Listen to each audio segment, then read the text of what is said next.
Welcome! In this video I'll guide you through the process of converting the bed back into a bench seat.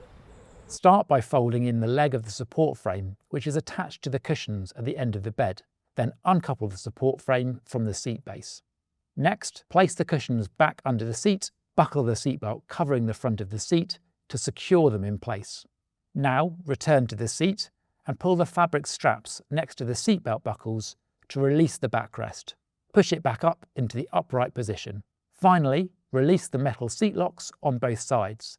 Once the locks are released, pull the black handles to adjust the seat into your desired position. Once in place, push the seat lever back inwards to lock it, re-engaging the metal seat lock you released earlier. And there you have it. The bench seat is now back in its original position. Thanks for watching.